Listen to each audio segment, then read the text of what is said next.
the first memory I had that was so impactful. And it comes back to when I was 12 or 13 years old. We had just moved to a new town, and my father had lost his job right after the move. And he was out of work for, I think, 3 years. And so my mom was working night shifts at the hospital. And I remember the introduction of the amount of stress that came into that, because my mom is a happy-go-lucky person, and all of a sudden she was exhausted all the time and irritable, rightfully so. And it became just an important memory for me that I didn't want to have to ever put myself or my family in a situation where money was such a necessity that it would change the dynamic of the household. I was super frugal.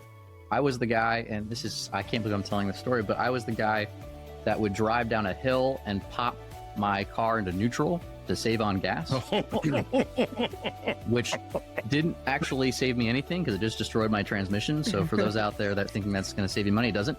But I didn't know. I was trying to do everything I could. And so I was just anal about it. I worked my way up in this company. I was there for about 8 years, and I gave it my all. I gave it my soul. I was going to be a lifer at this company. Like, it got me into doing something that paid well, and I wanted it to work. And so I was the guy that, even if it wasn't a natural fit for me, would stay up at the office until after 10 o'clock at night, come in early at 6 a.m. the next day, trying to make it work. And I did that for almost a decade. And at some point, I hit a wall, like mental wall of just not being able to finish the job that I needed to finish. And it was my first time ever experiencing a panic attack. Welcome to Catching Up to FI, a podcast on mindset, money, and life for late starters of any age on their journey to financial independence. I'm Bill, and I'm a late starter. I'm Jackie, and I'm also a late starter, and we're your host. We're here to help you on your journey to financial independence, no matter where you're starting. We're going to talk to experts, other late starters, and explore topics related to our mission. Join us as we catch up to FI together. Hello, and welcome back to Catching Up to FI. I'm Bill Yount, not with Jackie Cummins-Koski this week. I've got a guest co-host. Her name happens to be Mindy Jensen from the BiggerPockets Money show. She's going to show us how to really podcast this week. Mindy, how are you doing today?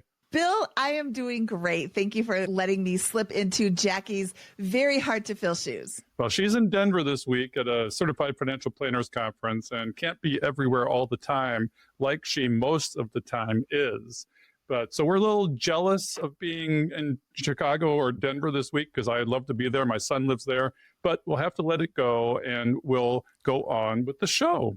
At any rate, today we have Matt and Yana Tarr. But before we introduce them, I'm going to give a couple of shout outs. Our first shout out is to a podcast by Maggie Tucker, Inside Out Money. Check that one out this week. She does a great job. And also, we need to give a shout out to Mindy and Carl's new podcast or YouTube channel, Living a FI Life. Mindy and Carl on Money have migrated to BiggerPockets platform, and you can find them on YouTube, probably soon to be on podcast players, but we'll hear about that. Mindy, how is Living a FI Life going for you?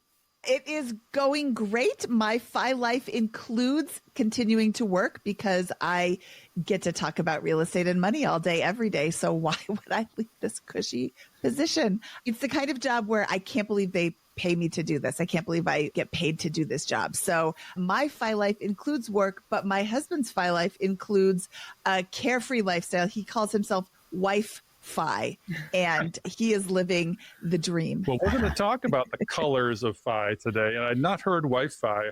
I've got the moniker Jerify for us late starters, being one of the oldest guys in this space. So at any rate, we have one more shout out before we get going with the show. It's a charity shout out to Best Buddies. That's at www.bestbuddies.org. This is Matt and Yana's favorite charity, and we love to give charity shout-outs every week. Best Buddies is an international nonprofit organization that aims to improve the lives of people with intellectual and developmental disabilities. Best Buddies programs help people with and without IDD build friendships, find jobs, and develop leadership skills. Such important work. And without further ado, we're going to introduce our guests today. Matt and Yana Tarr are hosts of the relatively new podcast, CoastFI Couple. They're a happily married duo who met in college and have built a life grounded in financial independence, simplicity, and family. Based out of Florida, they've become debt-free and reached CoastFI, which we'll talk about, while raising money-conscious kids. Matt, with a background in corporate America and a deep passion for personal finance, is now dedicated to helping others prioritize life over the grind. We all know the grind. Encouraging a stress-free approach to money. That I love too. Stress-free, we all want that. Yana, with a day job in tech and a craft business on the side, brings a creative yet big picture, just like my wife, the big picture, perspective to embracing the values of peace and simplicity when planning the next phase of their financial independence. Together, they empower couples to design a new life where money supports their dreams but never defines them. I love this. What a great mission, right, Mindy? Yeah, absolutely. Money should not be the sole focus. So without further ado, let's welcome Matt and Yana to the show. Welcome to Catching Up to Fi, guys. Thank you so much for having us. We're really, really excited to be here. Actually honored. I've been listening to both of your shows for years, so this is kind of a bucket list item for me. Matt has been totally fangirling. All morning. So, what about fanboying? well, both of them, I guess, yeah. Well, I got to meet Matt at FinCon last fall, and we were fast friends, honestly. I wish I'd have gotten to meet Yana at that time. We have not yet met in person, but that is on the bucket list of things to do as well. I'm a fanboy of CoastFI Couple. Everybody needs to check out that show. It's brand new on the screen, and I love it. There's some great stories in there, and they have a lot of wisdom about how to create, as Yana says, a peaceful Fi life. Maybe Peace Fi should be a moniker as well. We'll add it in there. Okay.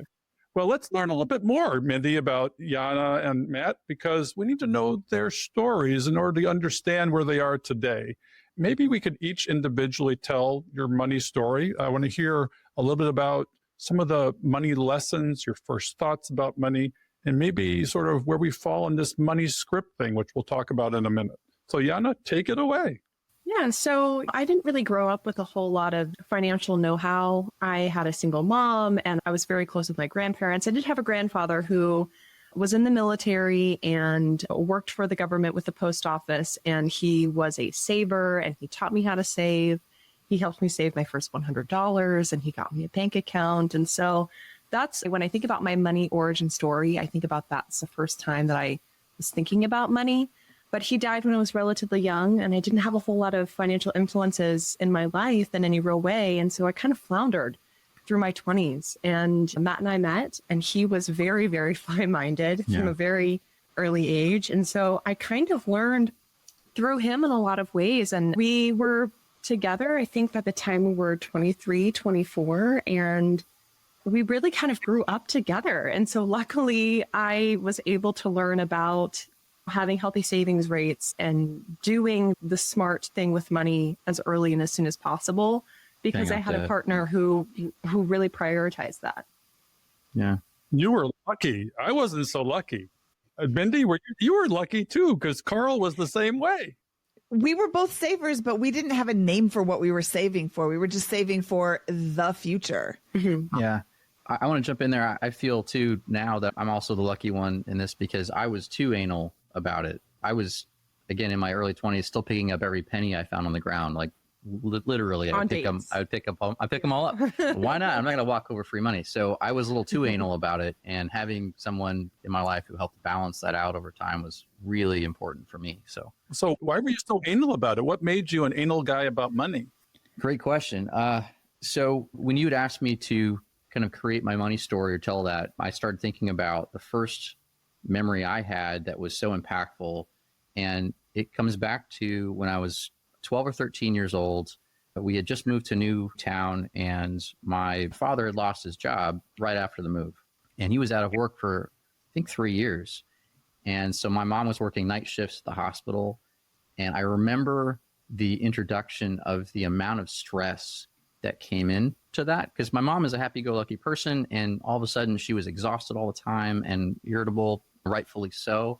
And it became just an important memory for me that I didn't want to have to ever put myself or my family in a situation where money was such a necessity that it would change the dynamic of the household. They did a great job of hiding it, which I think was even worse, right? Like, I was the oldest in my family, so my younger siblings didn't really know what was going on. And so I felt even more stressed trying to kind of hold up their secret. And so when we finally moved again to a new city, and we live in Florida now, I remember that I, as soon as I could, started working and saving as much as I could. And to Mindy's point, I didn't know what I was saving for. I was just stockpiling it cash as long as I could. And it wasn't until much later that I found Dave Ramsey on his show. And then I started going down the baby steps. And it was actually, I was in the middle of the baby steps when Yana and I met. And so that helped kind of support the foundation, because she was interested in it too. And maybe not as excited about it as I was, but she definitely saw the value. And so it just worked out. We kind of kept going down that path, and it turned out to be the right one for us. What was your financial position right before you started learning about Dave Ramsey and his baby steps? I had probably about a couple $1,000 in cash. I was super frugal. I was the guy, and this is, I can't believe I'm telling this story, but I was the guy that would drive down a hill and pop my car into neutral to save on gas, which didn't actually save me anything because it just destroyed my transmission. So for those out there that thinking that's going to save you money, it doesn't. But I didn't know. I was trying to do everything I could. And so I was just anal about it. Well, it sounds like you were imprinted at a young age by your family trauma of your dad losing a job. And we've talked about trauma several times on our show. And we just recorded a show with Shauna Game about money trauma, and she's an expert in that. And I was traumatized too as a child. My dad would dive into the taxes, and he'd be lost in his office for a month, and he got audited. And I forever hate taxes. And as soon as I could, farmed them out to an accountant. I didn't want to, and I couldn't speak the language because I gave it away. It's taken me time to recover from that trauma. Yana, did you have any trauma as a child, that money that imprinted you? I spent a lot of time with my grandparents growing up, and my grandma and my papa had two different kinds of relationships with money. My papa would save, and he was the one that had everything written down. And I remember them sitting at the dinner table and going over the finances together. I remember them budgeting together. But my grandma was the type of person who would do the sneaky spending, and we would go shopping, and she'd hide things in the trunk, and we'd have to sneak them in. And so I think I understood from a very early age that being in a partnership with someone didn't necessarily mean that you automatically tackled money in the same way. And when Matt and I met and started talking about money and having those kinds of conversations, I did have a little bit of a hesitation because I knew that I wasn't a super saver. I knew that I wasn't the type of person who was planning for tomorrow. I was kind of more short-sighted. I was young. I was sort of this barefoot free spirit that was just like, oh, I'll figure it out kind of a thing. But Matt was the opposite. He wanted to sit down. He wanted to count the beans, even when we were just sort of newly living together and hadn't merged finances in any way. And so there was definitely this feeling of hesitation to me to want to sit down and do that. And I think because our relationship was so important, I just kind of had to push through and learn what I could and go at whatever pace we could together. Yeah, I think it also added a little bit extra layer of importance because I was a young dad, a single dad when we met. And so I had a 1-2-year-old kiddo, and we just didn't have a lot of time to mess around. So I tried to graduate college as soon as I could to get in the workforce. And the objective was to start saving for a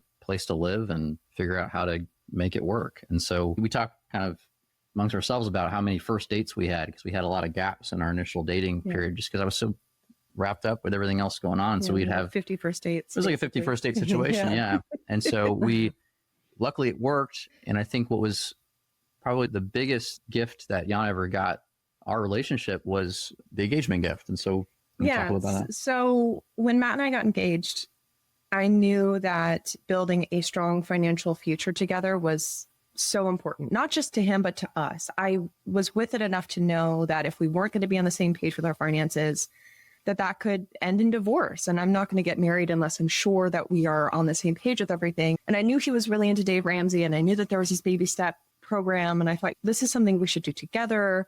I want to be on the same page. I want to speak the language. I want to understand why is this your jam? What is it about this that is just so exciting?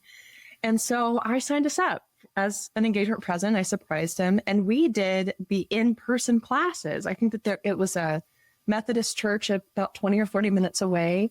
On Wednesdays, they would have the class, and they had free dinner, just so happened to have give their congregation free dinner, anybody was there that night. So we'd have a free dinner at the church, and then we would go to the Dave Ramsey program. And I think we did that for 6 or 8 weeks or however long the program lasted. And the Dave Ramsey program didn't necessarily get me to where I am today, because I'm knee deep in tax optimization right now. Like, I never thought that I would be here, but it did help me rethink money in a really important way. It was a great foundational start for us. It was a great place for us to start and be on the same page about building a foundation that was going to be strong enough to build other things on top of. Yeah, I think it helped with the communication, right? Because we didn't want to be in a position where we were worrying about sneaky spending. And so it started with trust. And we since graduated from that program, and we've explored all new different strategies and went down the Mad Scientist approach as well on his podcast. And we've expanded since then, but it still comes back to maintaining a really healthy communication amongst each other and prioritizing that first. And that's really helped us get over obstacles together. So Mindy, what do you think about giving the Dave Ramsey Baby Steps course as an engagement present for your spouse? That's awesome. I love that. That is awesome. And it's not only is it a great present, because his program, I think it's called Financial Peace University. Correct. His program is amazing to get you from a negative net worth up to zero. Or even if you're starting at zero with no educational foundation, it gives you the foundation. Like, Yana, that was a perfect way to say this, a strong foundation that then you can build on top of. I don't think he's the only person you should follow, but even if he is, he's not steering you wrong. What I like is that she listened to him. This is obviously something that is very important to him. I'm going to try to understand why this is important to him. So I have been married probably longer than you guys have. I just celebrated, like 2 weeks ago, I just celebrated my 23rd anniversary, and communication is absolutely the key. And I see so many married couples, I'm like, ooh, I don't think they're going to make it. I see you guys forming a foundation based on mutual interests, or the fact that you want to be supportive of him because it is so important to him. And that is going to take you so far. So yeah, I absolutely love that. Well, what's interesting here to me is they were imprinted by each other at a young age. Oftentimes you get lost in your 20s, but as they said, grew up together. He brought the financial acumen to the relationship, and she brought curiosity. And together they built a healthy financial marriage. So many of us muddle through our 20s into our 30s and create a lot of bad habits. You didn't have the opportunity really to create a lot of bad habits because you met young. So I'm very impressed. What advice would you have for, say, other married couples that need to improve their communication about money? I look back on where I started with money and some of my hesitations. And even early on in our marriage, when we were budgeting and stuff, we always sat down and did it together and prioritized it. But I just felt like I was dragging boots through the mud to do it and understand it. And that was worlds ahead of me when it came to the financial know-how of it all. But I knew it was important for us to be on the same page. And it wasn't enough for me just to be at the table sitting with him. I needed to be in the cockpit with him and helping him really drive the ship. Otherwise, all that pressure is kind of falling onto him. And that's not fair. We're both adults here. We're both parents here. We're both building a life together here. And so I think my biggest advice for couples who are trying to get on the same page with money is to listen to each other and try and maybe put your pride in the back seat a little bit and take 3 deep breaths when you start feeling overwhelmed, and recognize that it's so easy to get your emotions wrapped up into money. I mean, everything that we do and we feel when we touch probably comes back to how we feel about our finances in one way or another. It's all really connected. So I don't discount people who are very emotional about their money, but when you're building something with someone, when you're building a life with someone, you have to put your emotions on the back seat a little bit and listen to your partner and look at the numbers and sometimes make the right choice, even though it's the hard choice. Yeah. So. We actually celebrate our 10-year anniversary just this past year, Mindy. And so we're along this path. And I'd say that it's taken us, I think, 7 years or so for us to really speak the same language, be on the same page. We did the 1 to 3 hour long budget meetings every month for almost a decade. I hated it. And it was hard. And because we had very lofty savings goals, I was going through some stress at work and I wanted to find a way out. We can talk more about that, Bill. But I was trying to maintain a healthy savings rate, which obviously put a lot of stress on a family of now 4 to maintain that. And I was going too hard. And so, at least on my side of it, I had to understand that it was important to slow down. It was important to bake in time and family trips and prioritize the things that Yana felt was important to have a healthy, happy life. And I wasn't doing that when we first started. I was just too gung-ho, and it was almost an abrasive approach. And so what I've learned now after doing this for 10 years is we really need to be honest with each other about what is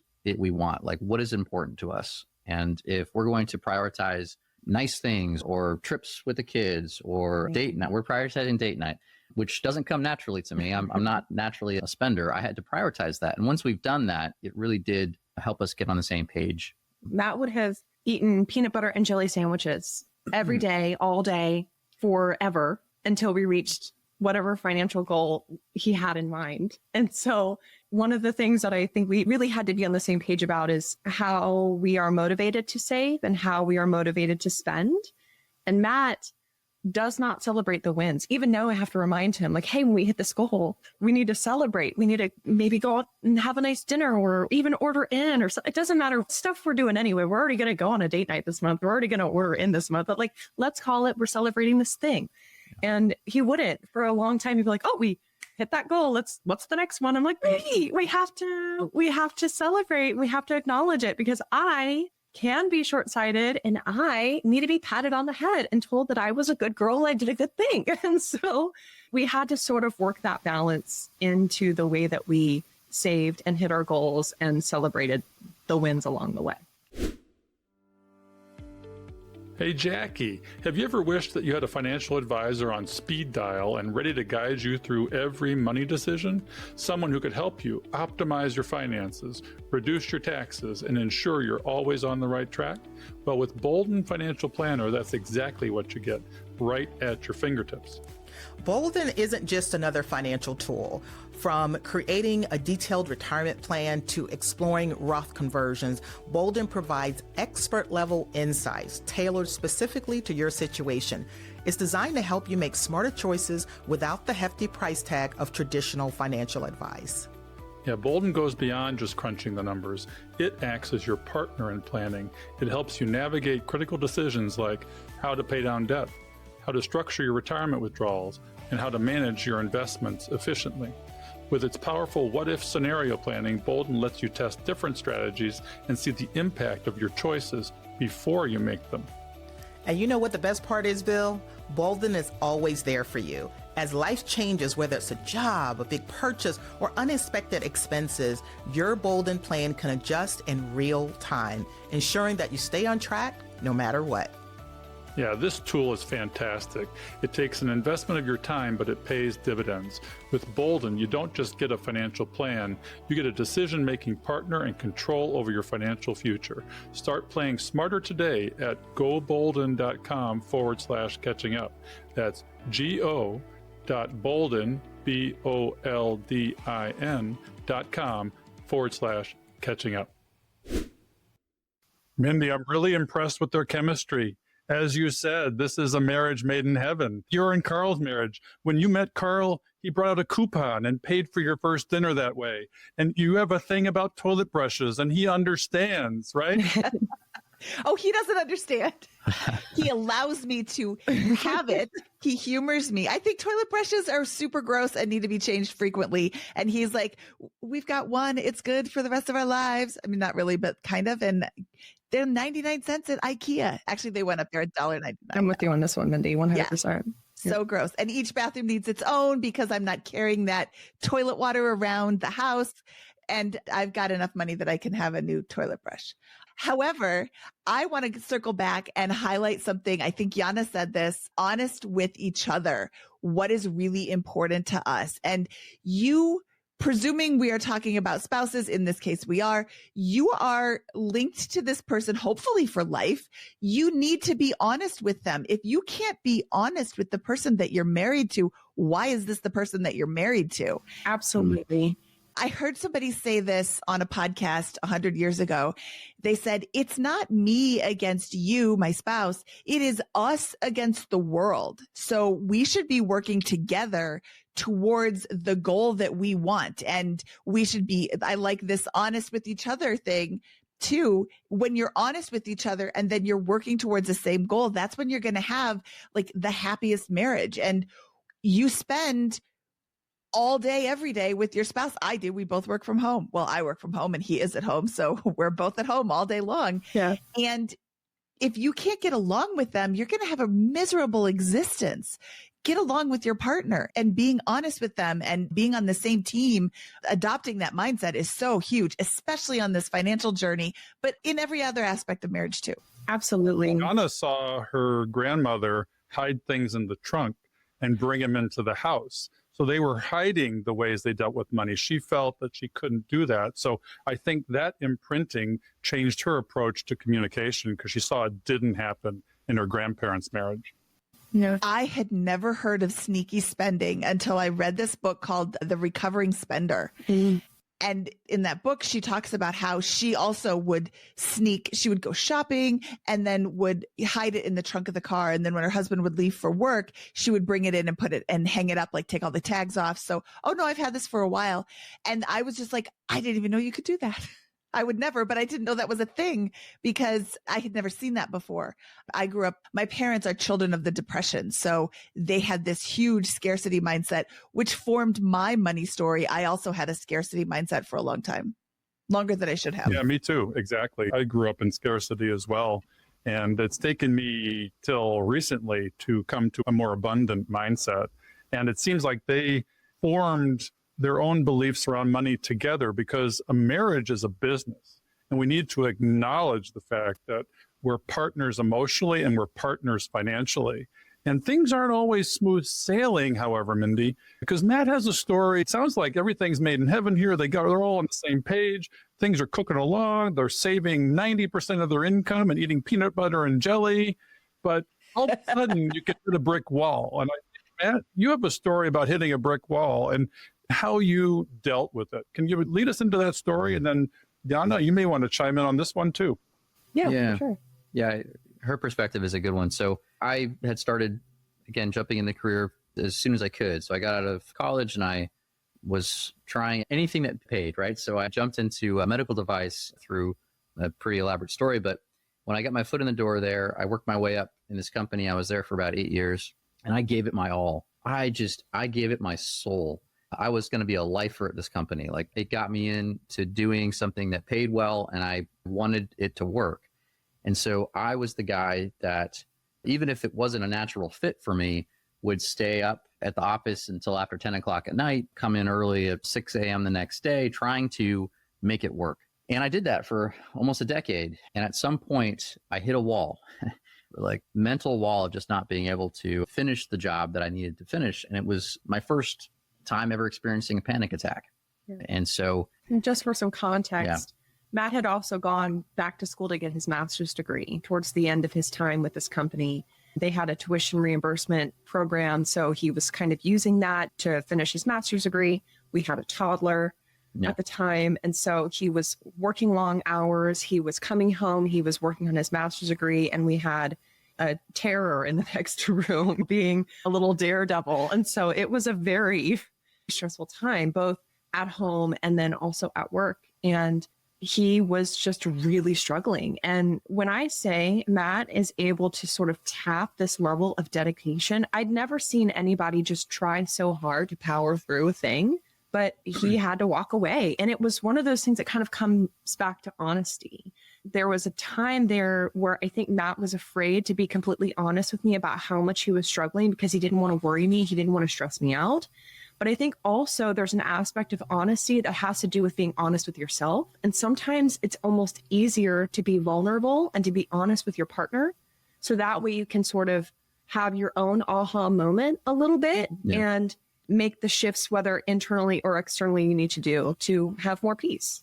Yeah, I'd never experienced anything like it before. So I think what I started seeing was typically I'm able to work through pain pretty well. Like, I could stay up all night if I need to finish something. But I started seeing this hockey stick effect where as I got closer to this kind of breaking point, little things would take longer to do and I would be more irritable faster. And it started creating like this house of cards situation. And I eventually left that job thinking, okay, well, maybe it's just the job. maybe it's the company. Maybe it's a company or something, right? So then I pursued another job. And again, the jobs were actually really good jobs. I really liked the second job I went to, but I still felt it was very easy to hit this point of being frozen, not being able to answer emails fast enough because I just was in my head about it. And then I would have these peaks of anxiety. And it's still to this day something I'm having to recognize and figure out the signs early on so that way I can work through it. But gosh, I had no idea what was going on. And I remember finally having maybe the courage to talk to Yana about it because I didn't want her to worry. And at that stage, she wasn't fully on board with the FI concept yet, but she was starting to be more curious about it. And so I didn't want to walk away from our, what we call a high shovel job, where we're finally meeting our savings goals. We're finally fully contributing to all of our accounts. And I realized that I was not in a healthy place anymore. And I was not performing the way I wanted to perform at work. And I just realized if I look at the math, and actually it was Yana who brought this to my attention because we were still 8-9 years away from fire, maybe longer. I think 14 or 15 from potential full fire. And he had brought the concept of financial independence, retire early, to me, I don't know, maybe 3 or 4 years ago.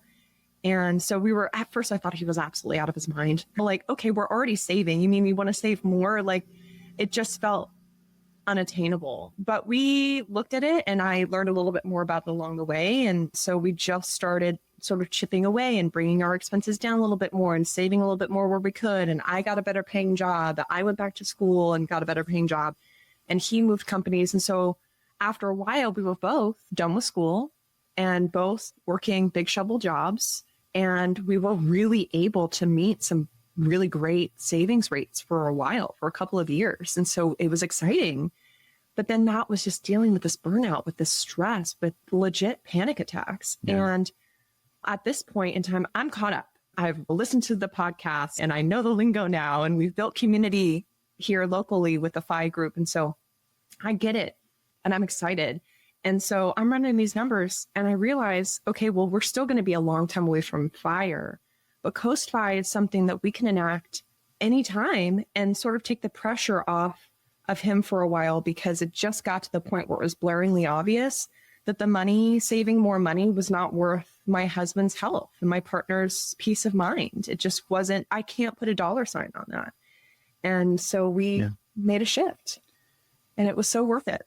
Yeah, I don't know if you've clarified this yet on the episode, Bill or Mindy, but when we hit CoastFI, essentially just to define that for a second, right? Like we no longer had to contribute to any of our retirement accounts because the compounding interest and the math said that, okay, by the time we hit retirement age, we'll be okay. We'll hit our FI number, but it's that 10, 15, almost 20-year spree to get there. What are we going to do during that time? And so Yana said, hey, you know what? We can actually take the pedal off the gas. We don't have to fund those accounts anymore. Mm-hmm. You can kind of downshift and work a job that you actually want to do and like and have less stress around it. And that was a huge moment for us. Like it changed our relationship because we went through this shift of roles, and it also allowed me to take a moment, my first time in my life really, to breathe and say, hey, you know what? We're going to be okay. I don't have to pick up the pennies on the ground anymore. We're okay. It took me 6 months to get him to recognize that this is a thing that we could actually do. And we got a whiteboard so I can map it out for him and help him visualize it, because I think he just had such a hard time turning off the savings faucet and packing it away.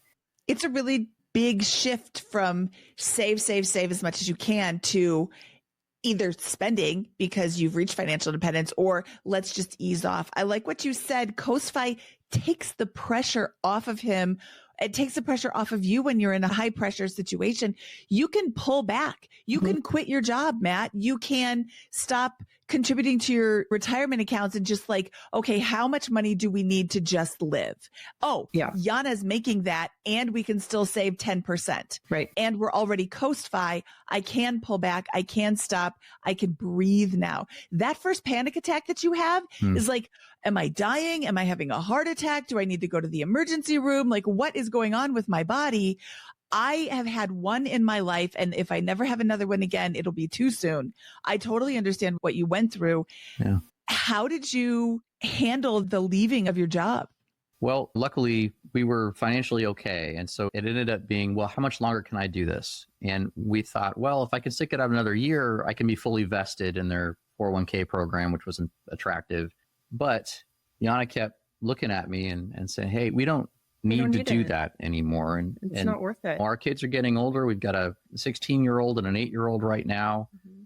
How great would it be for me to just kind of pivot my focus and spend time with them this summer and really prioritize them for a little while? And gosh, it was just such a good move for us. Yeah. I really sort of drew a line in the sand and I said, listen, in 10 years, it won't matter if you've got that extra 5K because you were fully vested. It will matter that you were at home to spend the summer with our 15-year-old before they turned 16 and got a car. And this is really our last summer where both of the kids have to hang out with us. Right. So let's prioritize that. And so that's what he did this summer. He went to the pool with the kids and drove them all around for all the summer camps and stuff. And it was great. Yeah, I was Mr. Dad finally, which was really nice. So. Oh, so you just quit recently? No, it's been about a year now. A year ago. Okay. Yeah. So we've spent this year, I took a couple months off to really just spend time with the kids. Mm-hmm. I found a new job that I really like and is in the personal finance space. I feel like I'm helping people in something that I really know. So it's been a really good adjustment for us. Yeah. How did it feel? I mean, it feels like jumping out of a plane or jumping off a cliff, I think, to recognize CoastFI. It took Yana a while to convince you that taking your foot off the gas, leaving the job, prioritizing your health and your family first was okay. I mean, I'd have a really hard time giving up the big shovel paycheck, just like you did, and realize that, and I don't have to max out all my savings accounts and I can cut it back. I mean, for example, what was your savings rate when you were both in big shovel jobs, and what did it go to when you were CoastFI? I think we got to around 50% or close to it. I think it was around 45. It fluctuated 50. Between 45 and 47%. Yeah, we've never been like making hundreds of thousands of dollars every year. We kept our expenses relatively frugal, and every once in a while we had a good thing going with like a bonus or something. Mm-hmm. But yeah, I don't think we were ever really above 50% savings rate. We just done it for about a decade. What is your CoastFI savings rate now? I am contributing to the match at my employer. It's not a lot, but I think it's maybe 3%. So yeah, just because they offer a match, and so I'm going to get that free money. It's hard to pass up the free money. Yeah. But other than that, we're not really saving anything else. We have a healthy emergency fund, and we have our long-term investments are chugging along. And so we're... Even the last couple of months before I left my job, I stopped contributing to my 401k accounts. We tested it out. I had to we did like one thing at a time. So it was sort of like one small step at a time. First step, let's just go ahead and like pare back the 401k and let's not contribute to the Roth until we're sure what we're going to do with your job, because we might need that cash in the high yield savings account for emergencies. So I kind of had to eke him to it a little bit. And once we realized that everything was going to be okay and the sky wasn't going to fall because we weren't maintaining a 30, 40, 50% savings rate, then I was like, okay, see, we're okay. Look, we have plenty saved up for you to do nothing for a year and we'll be fine. How about you quit your job? It became really hard to have the drive to continue if we no longer needed to. It was attractive to be able to put everything aside that wasn't a natural fit for me. I did really try well at that job, and I liked parts of it, but it was a huge relief to let that go and start putting time and energy to something that could work for us for the next 20 years. And so it was nice. So this is how CoastFI feels as a tool. We hear about it and we see it in the numbers, but I've never heard the story of how it feels. Mindy, have you?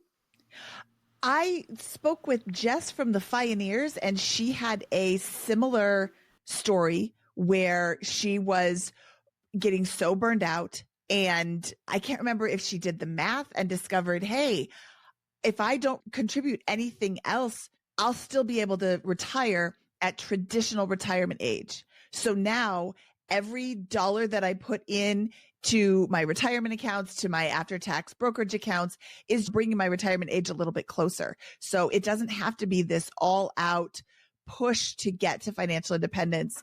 We didn't get to CoastFI, Carl and I. We did the all-out grind to get to financial independence as fast as we could. And our journey was not enjoyable. it was a push. It was this like grind isn't even a strong enough word to say it. And CoastFI didn't exist when we were on our journey, and we never did the math to see, oh, okay, our retirement is secure. I mean, we discovered financial independence when we were halfway to our FI number already once we did all the math. And it was eye-opening that we're halfway there, but then we're like, oh, okay, we still have some time to go. And just being able to retire at all is a gift when you read all of the news articles with, 90% of Americans will never be able to retire, or whatever stat they said. And that's really sad to see. I can see people reading that and being like, oh, well, I guess I'm never going to retire. Why would I save anything anyway? Right. Well, let's get to the point where your traditional retirement is covered.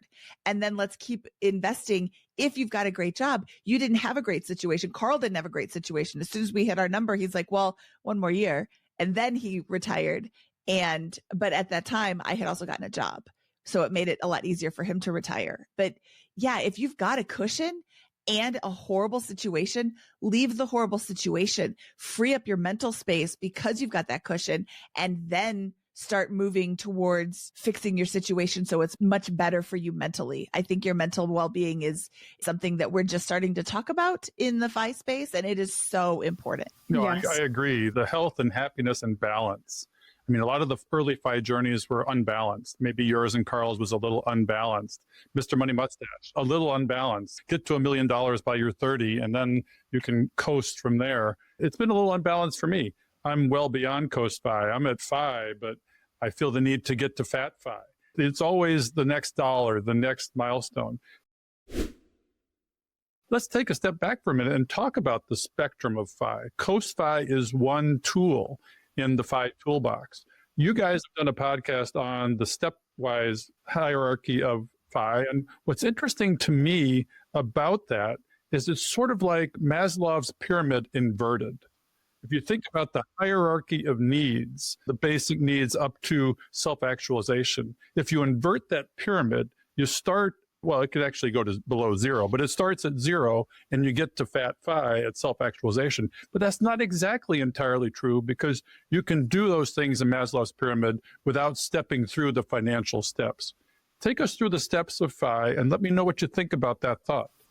Yeah. So Matt and I discovered through all of these money talks that we were having and looking at our numbers that, hey, we can do CoastFI for a while. We've saved up enough to where when we retire, we can still even retire kind of early. And we have enough by the time we get to 55 or 60 to fully retire. Now it's just kind of a waiting game. We just kind of have to figure out our expenses. Let's be frugal. And that is CoastFI, right? Between now and that nest egg maturing, we just got to cover our expenses. Yeah. And so that was sort of step one. And then, well, okay, after that, so this is the big differentiator, I think, as you're kind of climbing the staircase. And the first step is that you are not tapping your retirement accounts. But you're not saving. You're not saving. You just stop adding to them. Yeah. And I like to use the analogy of, like, if you got all this cash and you're filling it into a swimming pool, and as the cash grows every year, the first step is CoastFI. And then the next step from there is BaristaFi. Yeah. So the next step after CoastFI would be, okay, we are covering our expenses. Our nest egg has grown enough to where we can actually start taking 1% or 2% annually to help us with those expenses. And now maybe I also shift to part-time or something, right?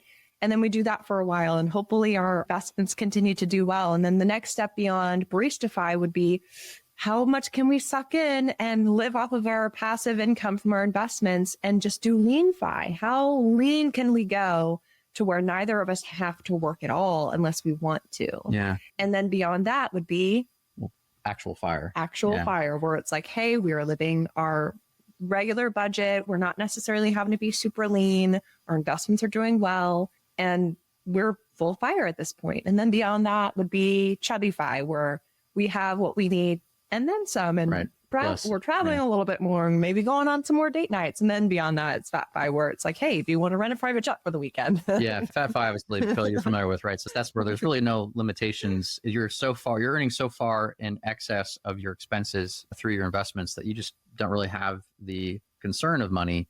I think that as long as you're maintaining your expenses well at the very bottom of this staircase, it makes it easier to get to the next step and a lot less stressful, right? Because the movement from a barista fi, maybe part-time work lifestyle, to a lean fi lifestyle is purely based on your expenses. Yes. Right? If you can reduce your expenses even by a couple $1,000s, that might allow you to stop your part-time job and be fire just by maintaining your expenses. I might eat only peanut butter and jelly sandwiches. And definitely if it means that we can be lean fi, like I'll consider it then. Maybe we will come full circle. Yeah, but I think it's also really important. Nice. I think it's also really important to note that someone's lean fi or fat fi might be someone else's barista fi. It all is relative on your investments and the passive income that's throwing off of those investments and your expenses and the ratio between those two things. Mm-hmm. I've seen a few, not memes, but like diagrams that people have made and shared in the different fi community spaces where like, oh, this is how much it is to be fat fi, or this is how much it is to be chubby fi. But none of that really matters if you're spending $500,000 a year. $3 million is not going to get you to fire. So it really is about making sure that you have an understanding of what your expenses are as well. That's a huge part of the equation. Yeah, we've got friends of ours who are selling all of their real estate portfolios and just living in a van, right? So you heard about van life a lot these days, right? Like if they can reduce their expenses, no longer have to worry about paying a mortgage, not having to pay for lawn care or whatever, and live out of a car, well, then all of a sudden your fire number is a lot more attainable. So it's relative. Yeah. I have a friend who lives in LA and he was living off of $15,000 a year. And I'm like, okay, Here you go. I know you, so I believe you, but $15,000 in LA, how are you doing that? He lived on a boat. Here you go. Yeah. He lived, and boat rent or dock rent is so ridiculously low compared to LA housing rent. He got all of his expenses. And I mean, he worked for a tech company and got food at work.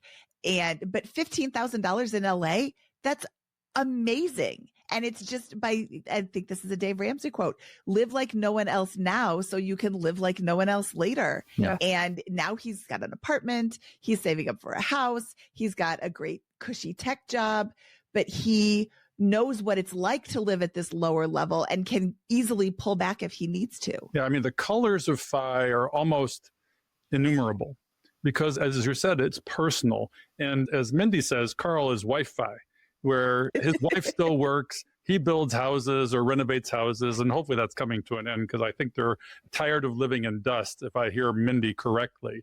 But there's wife fi, and that's actually an important fi because it's a team, as we've talked about before, it's a team sport.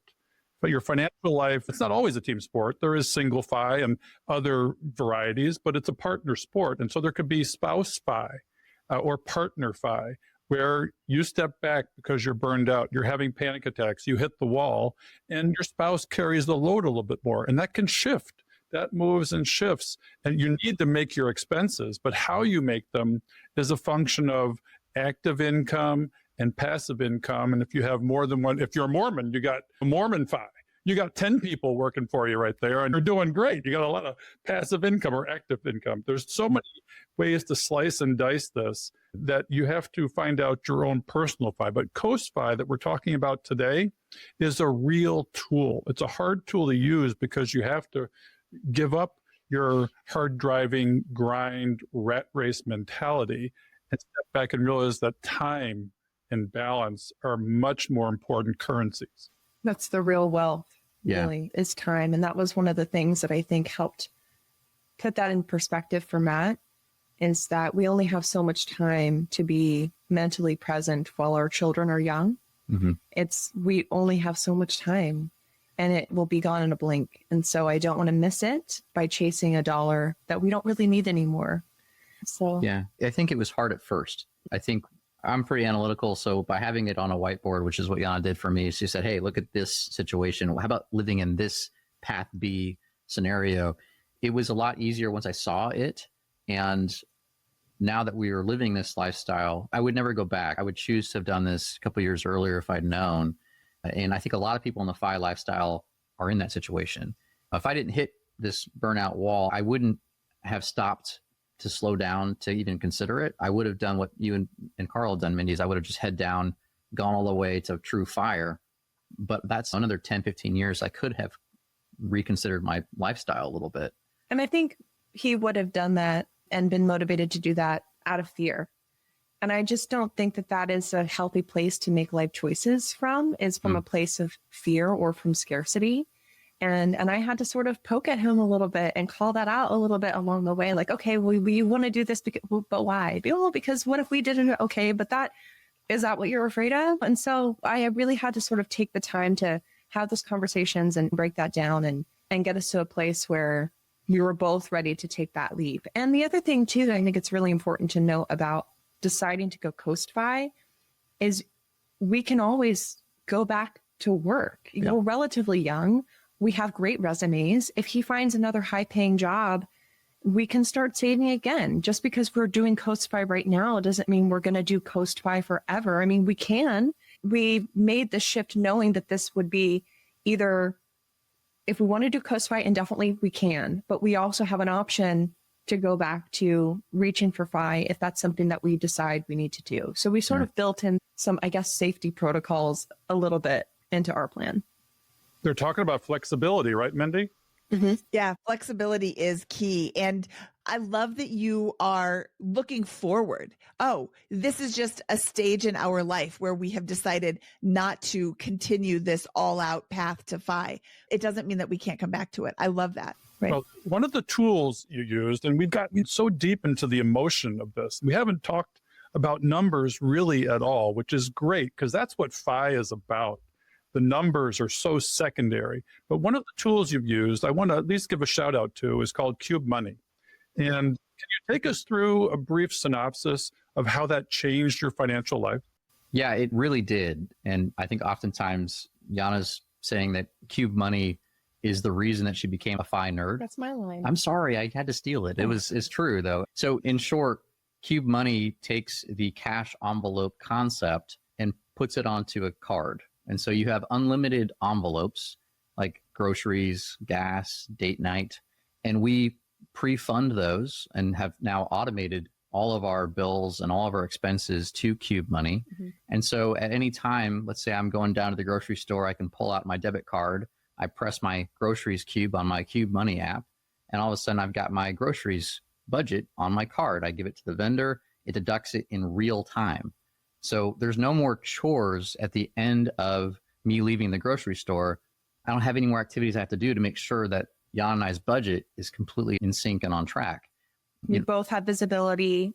It actualizes the budget in real time. Yeah. And so when we do sit down to have a more formal budget date night is what we call them, it's not going over every single purchase and plugging it into an Excel spreadsheet and taking all, because my eyes will glaze over. I'm here, but I'm not here. Yeah. And so what's really great about this tool is it gives us a bird's eye view into our finances at any given moment. We both have access to the cubes. We build the budget together. You build it one time, you can adjust it as needed, but you build it and you don't have to think about it anymore. It automates it. And the way that we have set it up, I love the way that we set it up where we have our regular bank account where income comes into, and then we have a direct deposit that goes to the bank that lives behind the Qube app. So it's a real bank. It's FDIC insured. Mm-hmm. And that money stays completely separate from our big kid bank account, right? So it's all of our spending. We even have some bills coming out of it,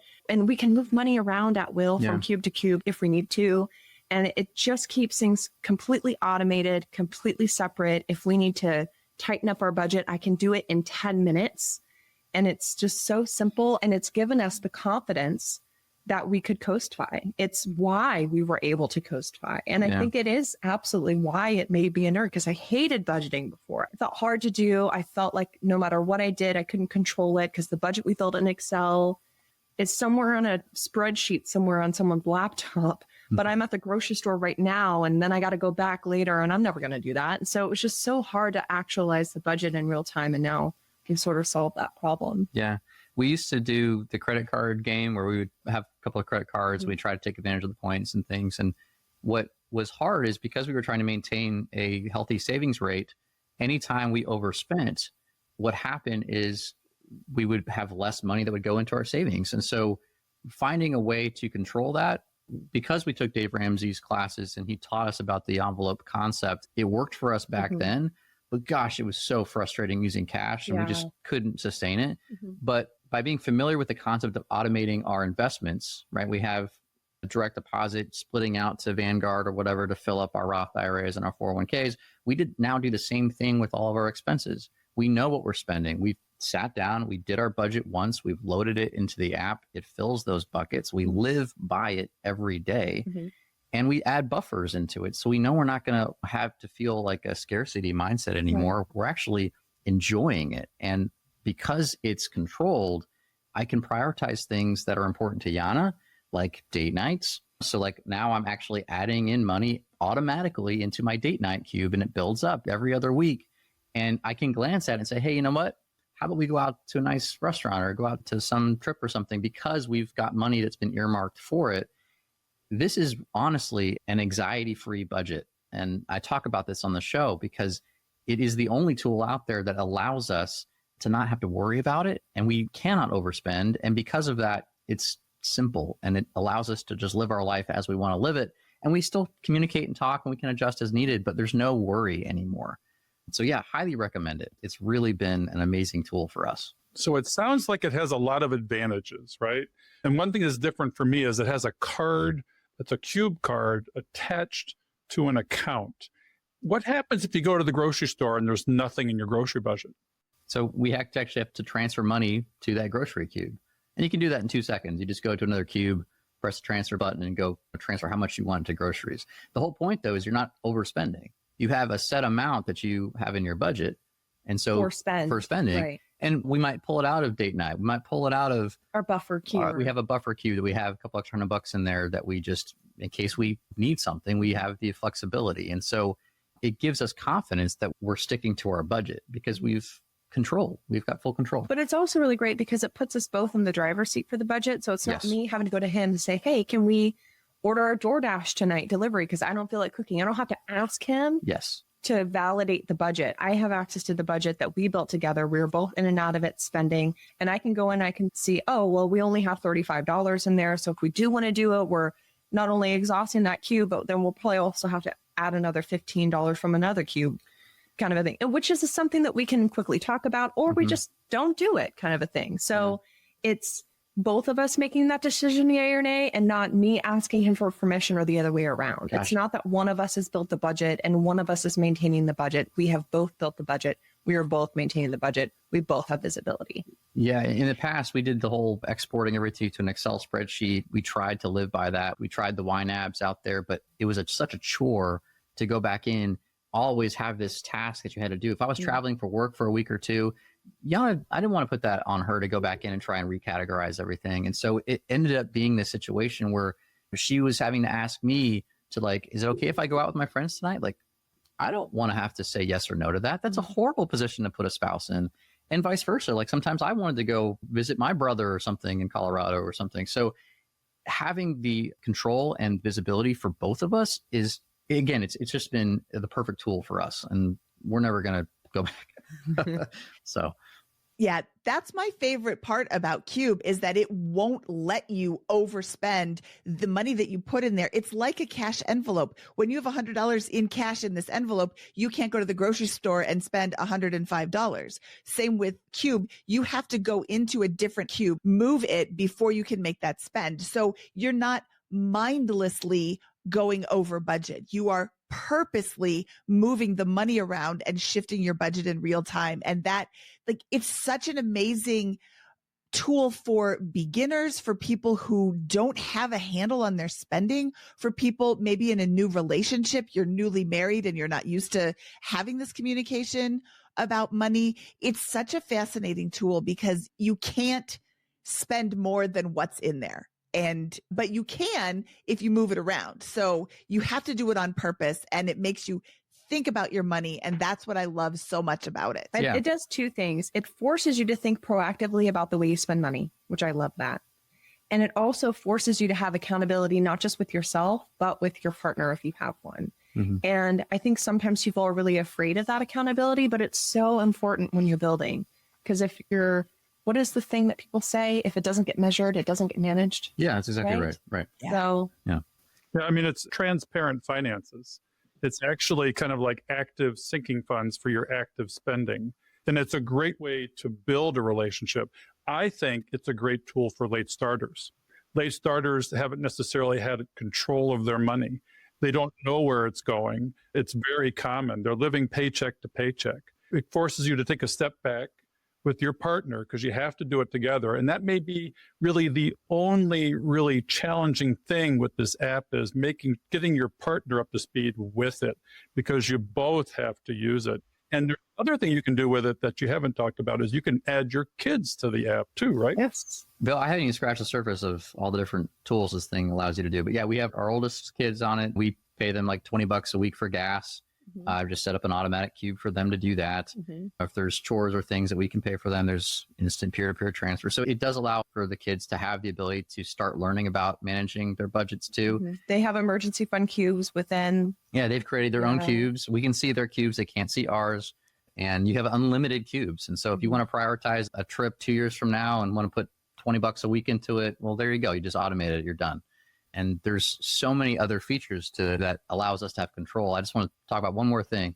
We have all of our bills tied to it. And so I use my internet as an example, right? I will have a set bill that I'll agree, like let's say I'm paying $60 a month for internet, and I will give it an individual Qube. And inside the individual Qube has an individual unique credit card number or card number for it. And account number. So I essentially tie it to my internet.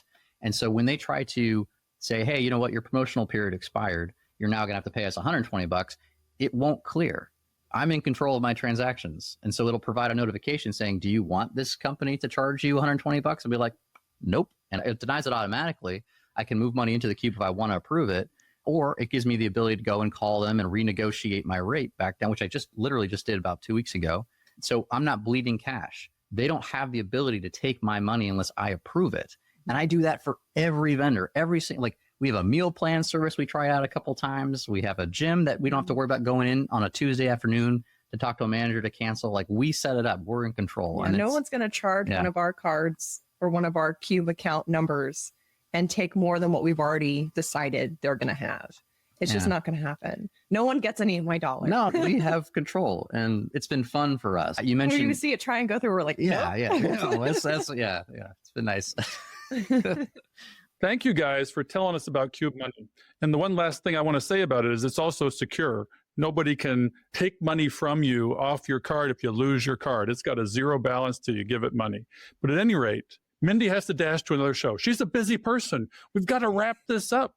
Let's do a couple of tips for late starters and let Mindy get on with her podcasting life, guys. Absolutely. Yeah, I think maybe the tip that I would offer is finding a tool such as Qube Money or your own way of controlling your expenses. Because if you can do that successfully, it gives you more options for CoastFI, for BaristaFi, and everything else up the ladder. That's a big one. Yes, understanding your expenses and really identifying what your base budget is, I think is a really important piece of the puzzle that a lot of people overlook when they're in the accumulation phase. Well, what we've heard today is a story of a healthy marriage that has healthy finances, that is transparent, that is communicative, and it supports each other at times of stress and travail. Mindy, this has been a great conversation. Any final thoughts? I really love the thoughts that Yana and Matt shared with us with being honest with your partner and communication. If you are getting a late start to financial independence and that's still your goal, you need to be on board with your partner, if you have one, that honest with them about what you want, what you don't want, and keep the communication open. Yana said she didn't love those budgeting conversations, but I think those are super, super important for people who are just getting started on their journey, regardless of age. You have to be open with your communication and keep doing those money reviews. Even if you are single, you still need to be reviewing your numbers and going over your finances and being conscious of your money and making sure that where you want it to go is where it's actually going. Okay, guys, Yana and Matt, thank you for being with us here today. Thank you for all your thoughtful thoughts about CoastFI and couples and financial relationships. It's been illuminating for me. I just feel good exiting into the rest of my day. Mindy has a final quote for us to think about as we move on to next week. This is a quote that comes from Yana. She said, "Time is so precious. I don't want to miss it by chasing a dollar we don't need." That's a great way to end the show, guys. Thank you all for being here. Mindy, thank you so much for joining us as a guest hostess with the mostest. We will see you next week on Catching Up to Fi. So, Bill, as you know, we cannot do this show without our amazing staff and the people that help us put this on. Our social media maven is Diana Falk, and our editor is Fritz Brazard. We love them, and they keep us going. Yeah, Jackie, I mean, this show wouldn't have the quality it has without our folks, our peeps. And we'd also like to give you a few calls to action for the show. We love our community, and we hope you love us back. If you would like to support the show and our mission to help late starters, you can do that at Buy Me a Coffee, which is a platform that allows you to make a donation. The link is in the show notes and on the website. Check out the show notes for resources mentioned in today's show. Also, head on over to our website at catchinguptofi.com and check out our vetted resources, partners, and affiliates for discounts and their services, because we love sharing great deals. Please share the show with others and head on over to our Facebook community to help us grow. If you prefer video, head on over to YouTube and watch the show there. We hope you've enjoyed this episode of Catching Up to Fi. We would appreciate it if you could also leave us a 5-star review to help our message reach others. And while we are financial educators that love to teach, remember that our content is for general education and information purposes only. We are not providing financial, legal, or tax advice. Always do your own research or consult a professional before making important decisions. So, Jackie, we'll see our audience next time on Catching Up to Fi. Cheers.